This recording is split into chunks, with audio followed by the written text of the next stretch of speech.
네, 청와대 공식 홈페이지에 올라온 포스터입니다. 조금 전인 오늘 오전 11시 50분, 조두순 출소 반대와 주치 감형 제도를 없애달라는 국민청원에 청와대가 답하는 라이브 방송을 홍보하는 포스터인데요. 오늘 조국 민정수석, 국민적인 분노에는 공감을 한다 하지만 출소를 막는 길은 없다고 답했습니다. 이러한 저의 발언에 대해서 매우 실망스러우시겠지만 현행법상으로는 불가능한 점을 어쩔 수 없이 말씀드리겠습니다. 현행법상 재심은 유죄 선고를 받은 범죄자가 알고 보니 무죄였다거나 죄가 가볍다는 명백한 증거가 발견된 경우, 즉 처벌받은 사람의 이익을 위해서 청구할 수 있습니다.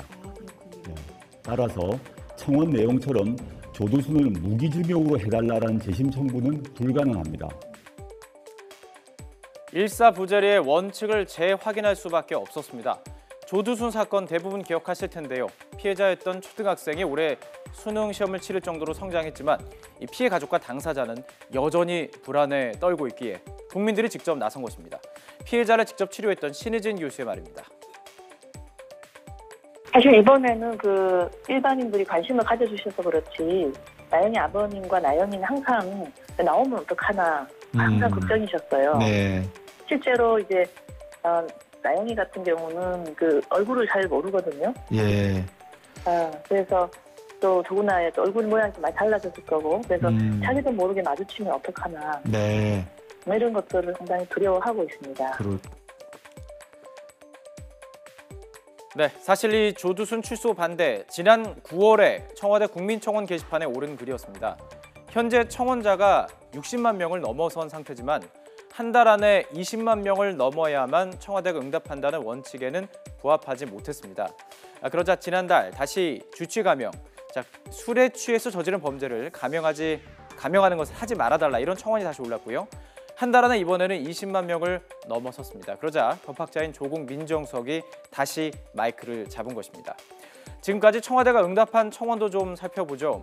첫 번째는 청소년의 끔찍한 범죄가 이어지자 청소년보호법 폐지 청원이 있었고요. 이때 김수현 사회수석, 조국 민정수석이 출연해서 답변을 했습니다. 그리고 낙태죄 폐지 청원에도 조국 민정수석이 이와 같은 동영상의 형태로 답변을 했습니다. 29.8%로 상당한 그렇습니다. 다시 할게요. 네. 아나운서들이 대단해. 추정 낙태 건수는 16만 9천여 건이나 의료기관에서 행해진 합법적 인공 임신 중절 시술 건수는 1만 800여 건으로 합법에 의한 영역은 6%에 불과합니다. 이제는 태아대 여성, 전면 금지 대 전면 허용 이런 식의 대립 구도를 넘어서 사회적 논의가 필요한 단계입니다. 그런데 이 낙태죄 폐지 청원에 대해 조국 수석이 이 교황의 말을 인용하는 과정에서 좀 문제가 있었습니다. 교황이 임신 중절에 대해서 새로운 균형점을 찾아야 한다고 말씀하신 적이 있다면서 조 수석이 말한 부분이었는데요. 천주교계는 교황의 발언은 낙태에 반대해온 가톨릭교회의 입장을 재확인하는 취지여서 조 수석의 발언은 왜곡됐다고 비판했고요. 조 수석은 유감을 표명했습니다. 이처럼 국민청원 게시판에 올라오는 글은 매우 민감한 사안들이 많습니다. 그렇기 때문에 국민청원 시스템을 바라보는 시선도 엇갈립니다. 반대하는 입장에서는 게시판이 개인의 한풀이일 뿐이다 이렇게 주장하고 있습니다. 지금 좀 한풀이 게시판으로 지금 사실 전락을 한 게 아닌가 싶어요. 보니까 최근에 마마라고 해서 엠넷이 주최하는 굉장히 큰 한류 페스티벌이 있죠. 거기에 자신들이 지지하는 아이돌이 전 부문을 석권하지 않았다고 그래서 마마라는 걸 폐지하는 청원도 있어요. 그런데 이런 청원이 만약 팬이 20만이 되거든요. 20만이 됐다 그랬을 때 청와대에서 어떤 대답을 내놔야 되냐. 국민청원 게시판 시스템을 옹호하는 목소리도 분명합니다. 국회의원들이 실천하지 못한 국민들의 뜻을 직접 전달할 수 있는 창구이고 직접 민주주의를 실현해서 좋은 결과를 낼 수 있을 것이라는 것입니다.